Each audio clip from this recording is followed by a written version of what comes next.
प्यारे सज्जनों, आप सभी ने महाभारत देखा होगा और उस महाभारत में आपने ये भी देखा होगा कि पांडवों को वनवास भुगतना पड़ता है और 1 वर्ष का अज्ञातवास भी था। और उस अज्ञातवास के दौरान महारथी गांडीवधारी अर्जुन नपुंसक बन गए। आखिर ऐसा कैसे हुआ?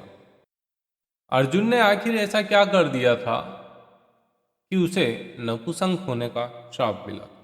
आइए, आज का ये प्रसंग महाभारत काल का बहुत ही रोचक प्रसंग है, जिसे आप जानकर बड़े हर्षित होंगे। ये घटना उस समय की है जब पांडवों को वनवास मिला हुआ था और पांडव जो है वनवास काटते हुए महर्षि वेदव्यास के आश्रम पहुंचे थे।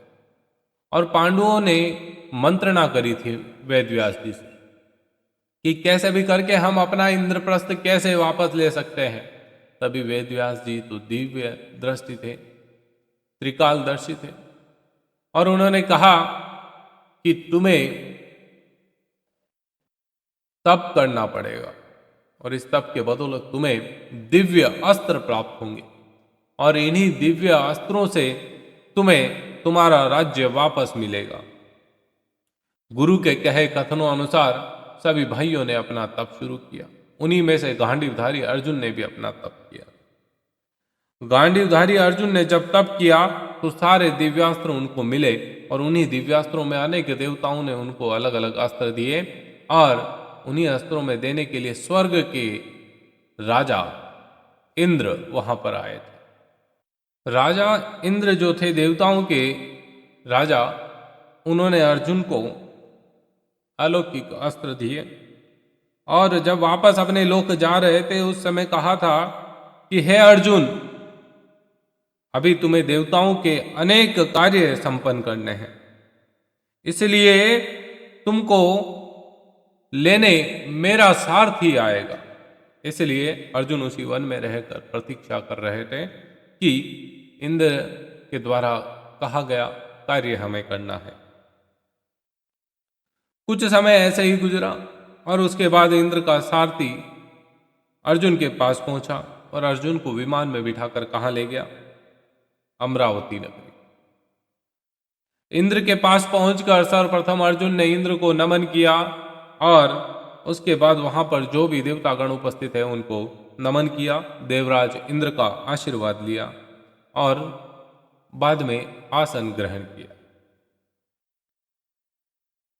अमरावती में रहकर अर्जुन ने देवताओं से प्राप्त हुए दिव्य और अलौकिक अस्त्र शस्त्रों के प्रयोग की विधियां सीखी। क्यों प्राप्त तो कर लिए, लेकिन चलाना कैसे है? गाड़ी खरीद तो लिए, चलाना तो सीखना पड़ेगा।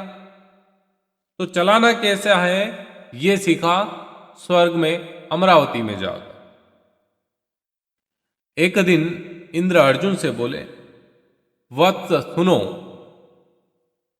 तुम चित्रसेन नामक गंधर्व से संगीत और नृत्य की कला सीख लो। अर्जुन बड़े विचंबित, अरे यार, हमारा नृत्य से क्या लेना देना? हम तो एक वीर योद्धा है, रणभूमि में युद्ध करना हमारा पैसा है, आखिर हम नृत्य क्यों सीखे? लेकिन फिर भी देवराज इंद्र ने कहा है तो करना तो पड़ेगा ही। और उन्होंने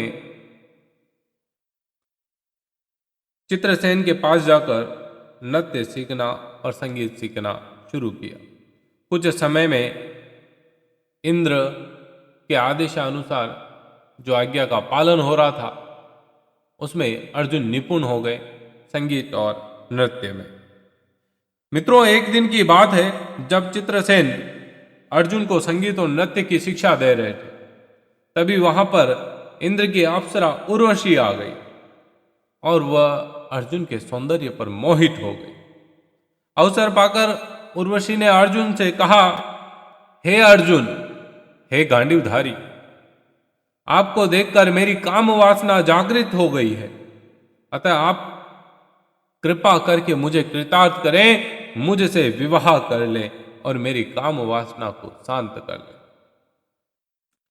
उर्वशी के वचन जैसे ही अर्जुन के कानों में पड़े, अर्जुन चौंक कर तुरंत बोल उठे, हे देवी, हमारे पूर्वज ने आपसे विवाह करके हमारे वंश का गौरव बढ़ाया है।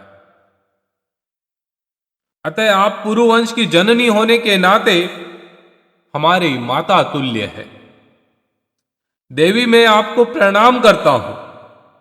अर्जुन की बातों से उर्वशी के मन में बड़ा क्षोभ उत्पन्न हुआ और बड़ा क्रोध आया कि मैं स्वर्ग की अप्सरा और ये धरती का प्राणी, उसके बावजूद भी जब मैंने इनसे विवाह करने के लिए कहा तो ये मुझे मना कर रहा है। ऐसा हो नहीं सकता। अपने क्रोध में आकर उर्वशी ने अर्जुन को श्राप दे डाला। तुमने नपुंसकों जैसे वचन कहे हैं अर्जुन, अतः मैं तुम्हें श्राप देती हूं कि तुम 1 वर्ष तक पुंसत्वहीन रहोगे, नपुंसक बनकर रहोगे। इतना कहकर उर्वशी वहां से चली गई। ये घटना जब देवराज इंद्र को पता चली और अर्जुन तो बड़े भयभीत हो गए। बोले, ये कैसा श्राप मिल गया, बिना कुछ किए ही ये तो अपने पल्ले बंध गया। अर्जुन ने सारी बात बताई कि ऐसी ऐसी घटना घटी। तब देवराज इंद्र बोले, वत्स, तुमने जो व्यवहार किया है वह तुम्हारे योग्य ही था। उर्वशी का यह श्राप भी भगवान की इच्छा है। जो होता है भगवान की इच्छा से होता है, जो होगा वो भी भगवान की इच्छा से होगा। ये श्राप तुम्हारे अज्ञातवास में तुम्हारे बहुत काम आएगा। अपने 1 वर्ष के अज्ञातवास के समय तुम पुंसत्वहीन रहोगे और अज्ञातवास पूर्ण होते ही तुम वापस पुंसत्व की प्राप्ति करोगे। प्यारे सज्जनों, मित्रों, हम सभी ये जानते हैं महाभारत काल में 12 वर्ष का वनवास और जब 1 वर्ष का अज्ञातवास काट रहे थे, उस समय अर्जुन एक नर्तिका के रूप में थे, ब्रहलल्ला के रूप में थे और उन्होंने 1 वर्ष का अज्ञातवास काटा था। विराट नगर में राजा विराट की पुत्री थी उत्तरा और उत्तरा के वो संगीत गुरु बने थे, उनको नृत्य और संगीत की शिक्षा दी। अज्ञातवास के बाद उत्तरा का विवाह हम सभी जानते हैं अर्जुन के पुत्र अभिमन्यु से हुआ था। एक ऐसा वीर योद्धा जिसने चक्रव्यूह को भेदा था। अगले कभी प्रसंगों में हम अभिमन्यु के ऊपर भी चर्चा करेंगे।